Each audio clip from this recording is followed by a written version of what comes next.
A few examples of some of the kinds of things that I see just in general of what they do as an example of what you see out in the woods when they're not around humans so much.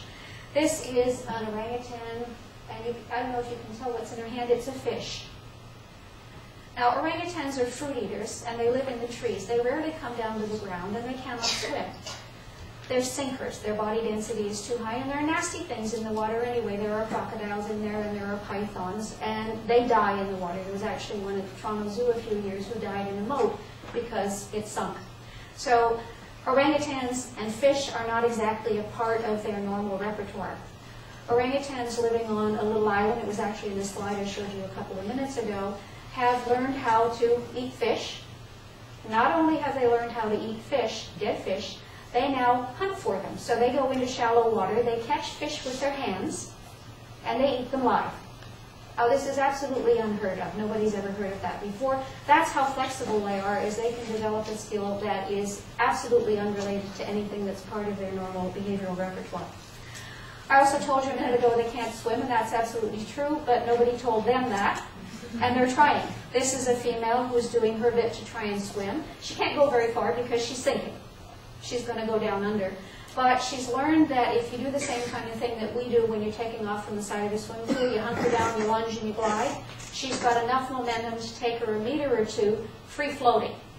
Now again, she's not properly swimming, but she's learned that the water has enough buoyancy to support her body, and she's learned how to locomote through the water. Again, this is nothing like what orangutans do in a normal forest environment. They're flexible enough to make it up when they have no genetic or behavioral predisposition to do it.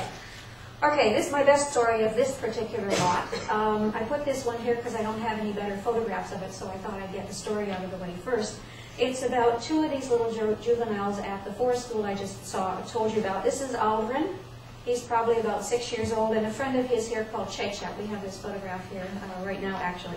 They're roughly the same age, but Chechap is a real smart, active leader in his group, and you can probably see that Aldrin doesn't look like a very happy camper. No. It turned out, in fact, that he was sick and he died later that year. It's a very sad story. But the story that happens now has to do with what happened before we realized he was sick. I told you at the end of the day, these orangutans walk home to some cages where they spend the night.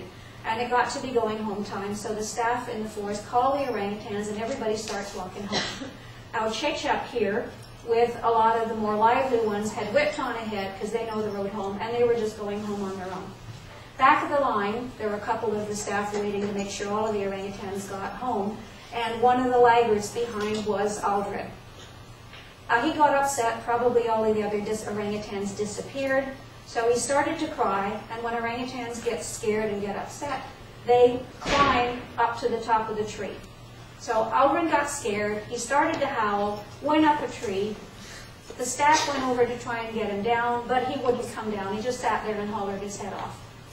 The person who told me this story, Lily, one of the babysitters, said, well, she was there trying to get Aldrin to come down the tree, coax him to come down so they could help him go home.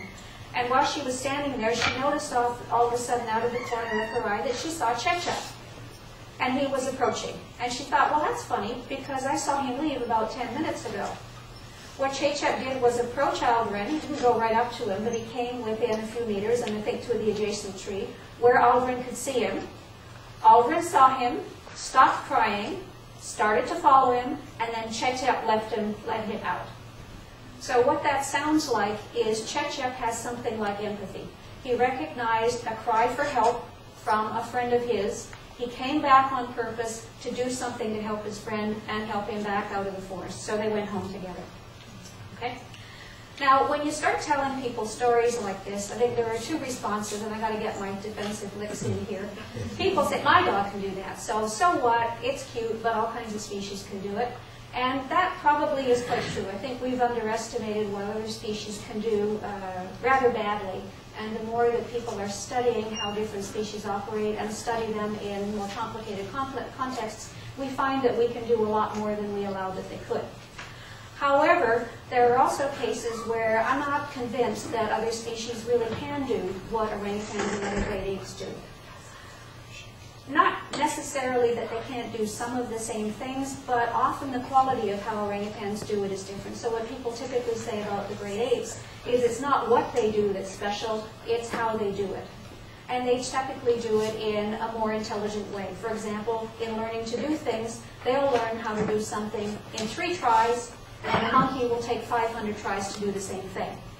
When an orangutan or another great ape learns to do something, they get the idea and they apply it all over the place. So it's a very generalized kind of learning. It's not something that they use in a very narrow situation and fall apart the minute you change the cues on it.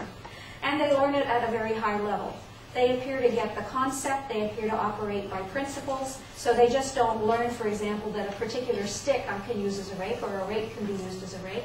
They learn, oh, there's something you can use to rake things, and then any long kind of stick, they'll figure out how to use to make a rake for themselves. So they get a concept rather than the details of it.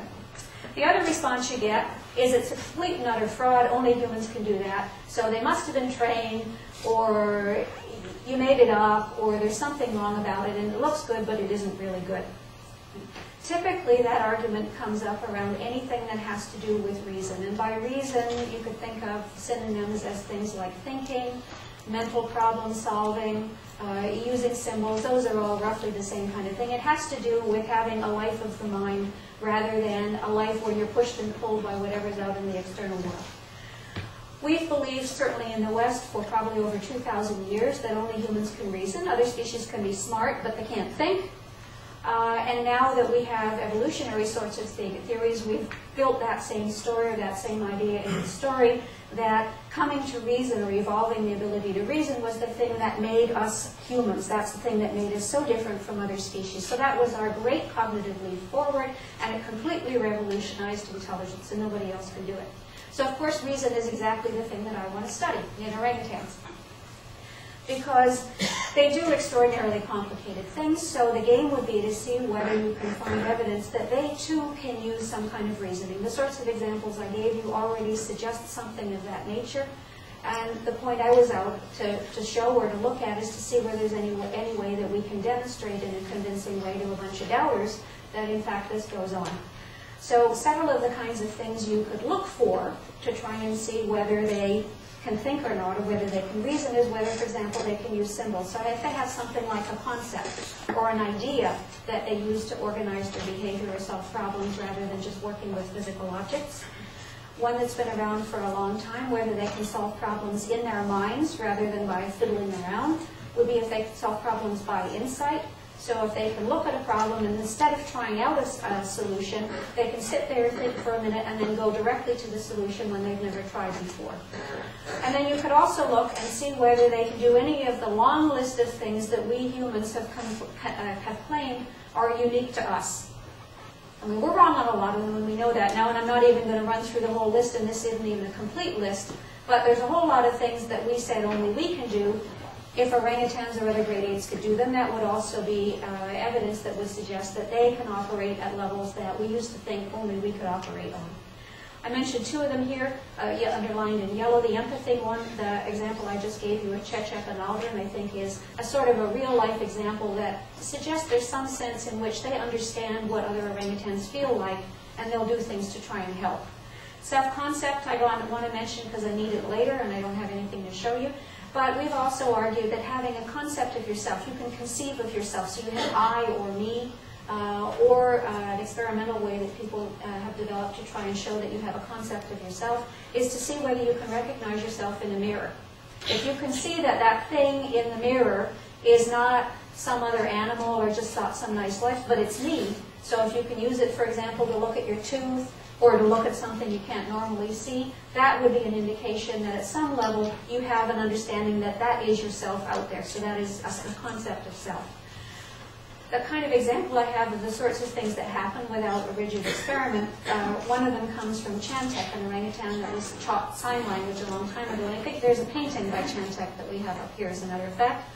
When he was young, he was given a lot of human things to give him something to talk about with the people that worked with him.